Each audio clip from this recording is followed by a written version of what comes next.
거고요. 이 허혈시의 심전도에 어디가 변하느냐를 봐야 되는데 우리는 두 군데를 오늘 꼭 기억을 해. 물론 되게 많아요. 우리가 나중에 내과에서 배울 거는 굉장히 많은 걸 배울 거지만 하지만 이제 우리가 생리학 단계에서는 가장 기본적인 것만 알면 됩니다. 자, 요거는 하나 아실 게 다시 엔도카디움, 마이오카디움, 에피카디움이에요. 근데 코로너리 아트리는 에피카디움 바깥쪽에 있어요. 요 바깥쪽에요. 그래서 산소가 에피카디움에서 안쪽으로 퍼져나가는 식이란 말이에요. 그러면은 혈관이 딱 좁아졌을 때 어디가 취약할까요? 엔도카디움이 취약할까요? 마이오카디움이 취약할까요? 에피카디움이 취약할까요? 엔도카디움이 가장 멀기 때문에 엔도카디움이 취약하게 됩니다. 산소가 부족하게 됐을 때요. 그래서 여기서 굳이 이거를 설명드리는 거는 혈관이 반만 막혔습니다. 그러면은 이 안쪽만 손상이 가요. 그리고 다 막히면 전체적으로 손상이 갑니다. 이렇기 때문에 서로 다른 심전도를 보여줘요. 자, 이렇게 혈관이 갑자기 좁아졌을 때 우리의 액션 파텐셜은 여태까지 배웠던 액션 파텐셜은 어떻게 변하느냐? 즉, 이 레스팅 멤브레인의 액션 파텐셜은 올라가고 액션 파텐셜의 듀레이션은 짧아지게 돼요. 그래서 정상 조직에 비해서 상대적으로 이 네거티브처럼 보이게 됩니다. 남는 공간이 생긴단 말이에요. 그래서 정상 조직의 입장에서 봤을 때는 이 임팍을 맞은 조직은 네거티브로 보여요. 그래서 이쪽으로 전류가 흐르게 됩니다. 상대적으로요. 자, 그래서 오늘 기억하셔야 될 현상, 요거. 마지막으로 기억할 게 요겁니다. 자, 그래서 혈관이 반만 막혔습니다. 그때는요, 전류가 바깥쪽에서 안쪽으로 흐르게 돼요. 그렇기 때문에 ST는 떨어지게 됩니다. 얘 입장에서 봤을 때는 벡터가 멀어진단 말이에요. 그래서 ST가 떨어지게 되고요. 그리고 다 막혔어요. 그러면 주변에서 다 저 벡터의 흐름이 자기 쪽을 향해요. 얘 입장에서 봤을 때는 ST 엘리베이션을 만듭니다.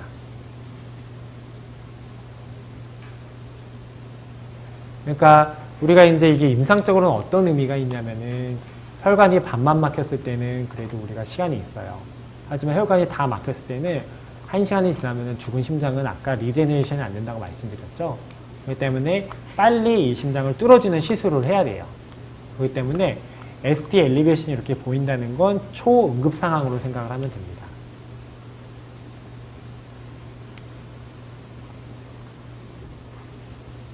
그래서 정리하면은 우리가 앞에서 이제 비정상 심전도를 우리가 6가지의 원리를 말씀드렸는데 LA, RA, LVH, RVH는 간단하고요. 그 벡터만 잘 보고 있으면 되시고요.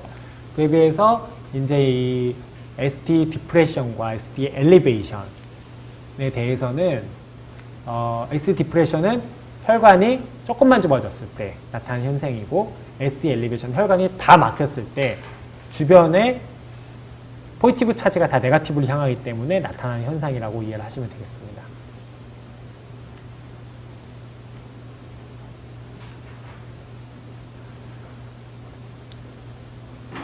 자, 그래서 일단은 오늘 한 거 일단 한번 복습 좀 해볼게요.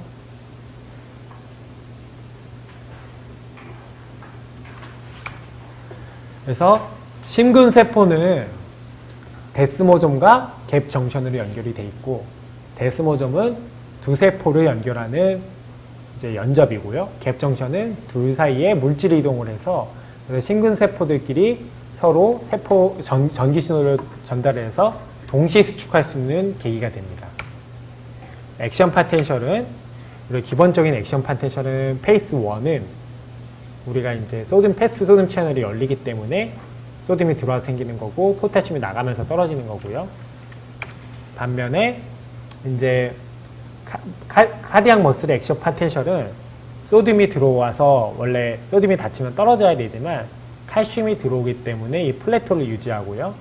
플래토를 유지하다가 이제 나중에 칼슘이 나가면서 이게 떨어지게 됩니다.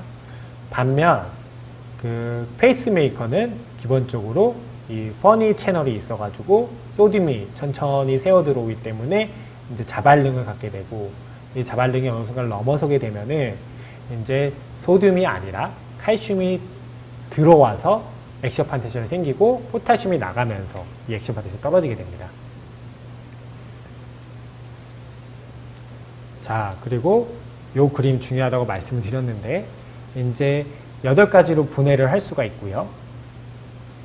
먼저 아이소볼루메트릭 컨트랙션 요 부분이죠. 요 부분이 있고 그리고 5번째 해당하는 게 아이소볼루메트릭 릴렉세이션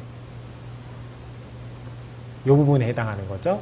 이렇게 각각의 출발이 있고 아이소볼루메트릭 컨트랙션은 이제 아오르틱 밸브가 마이트랄 밸브가 닫히면서 시작이 돼서 아오르틱 밸브가 열리면서 끝나고 그리고 이제 그 아이소볼루메트릭 릴렉세이션은 이제 아오르틱 밸브가 닫히면서 시작이 돼서 마이트랄 밸브가 열리면서 끝나게 됩니다. 그리고 요 이젝션의 기간은 이제 맥시멀 이젝션 그리고 리듀스드 이젝션 프로토다이어스톨은 릴렉세이션이 시작하는 시점부터 시작되는 거라고 말씀을 드렸고요. 그리고 릴렉세이션 시에는 레피드 인플로우, 다이스테시스, 에이트리얼 시스톨로 3가지로 나뉜다. 그래서 이 8가지 과정을 꼭 복습을 하시고요. 그리고 요 그래프 당황하지 마시고 나중에 나오시면 아이소볼루메트릭 컨트랙션, 릴렉세이션 그리고 이게 이젝션 그리고 이게 릴렉세이션이다. 내가 생각을 하시고 그리고 오늘 이제 그 다른 거 다 까먹으셔도 꼭 가져가셔야 될 개념이 프랭크 스탈링 노우에 의해서 볼륨이 늘어나면 늘어날수록 수축력은 증가합니다. 심장은요. 우리 몸의 심장은.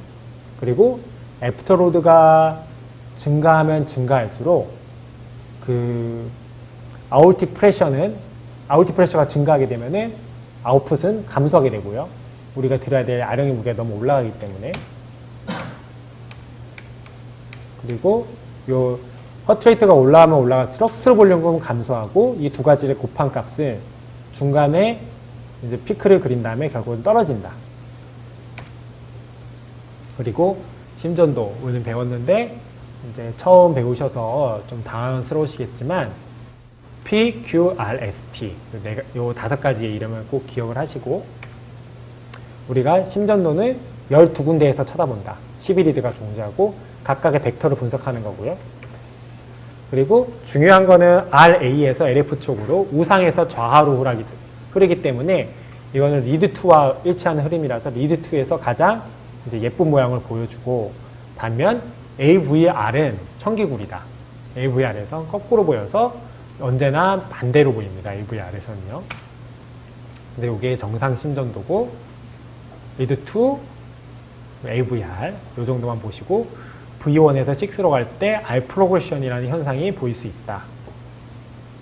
그리고 이 우리가 QRS가 보이는 원리는 먼저 P는 라이트 에이트링이 수축하면서 보이는 거고 그리고 이제 셉텀이 수축할 때 벡터가 레프트에서 라이트로 향하기 때문에 Q가 그려지고 전체적으로 싹 퍼질 때 R이 그려지고요.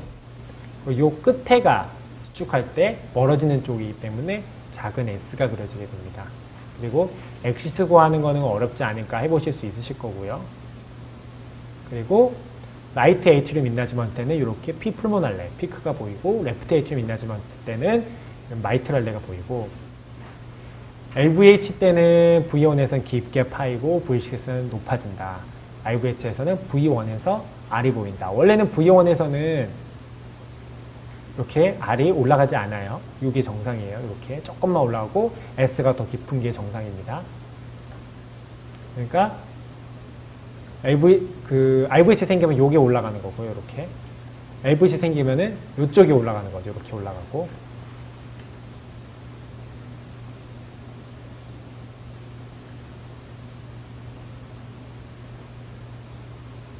그리고 코로나 아트리에 문제가 생겼을 때 혈관이 반만 막혔을 때는 ST 디프레션, 그리고 다 막혔을 때는 ST 엘리베이션이 보인다. 요거를 꼭 기억해 주시고요. 이 ST 엘리베이션의 현상은 앞으로 이제 무슨 과를 하시던 간에 나중에 이제 본과로 올라가고 나중에 의사생활할 때에서 ST 엘리베이션의 심전은 절대 잊어먹으면 안 되는 거예요. 요거는 골든타임이라고 하죠. 1시간이라는 시간을 놓쳐버리면 환자를 잃어버리고 요것 때문에 환자가 사망할 수 있기 때문에 환자가 체스트페인을 호소할 때 심전도를 찍어봐서 이런 ST 엘리베이션이 보인다. 그러면 이제 초응급으로 이제 순환기내과 의사를 불러야죠. 이때는요. 제가 네 그렇게 해서 오늘 심장생리랑 심전도까지 마치겠습니다. 네 그렇게 해서 마치고요. 혈관생리는 제가 다음에 이어서 같이 해드릴게요. 많이 늦어져서.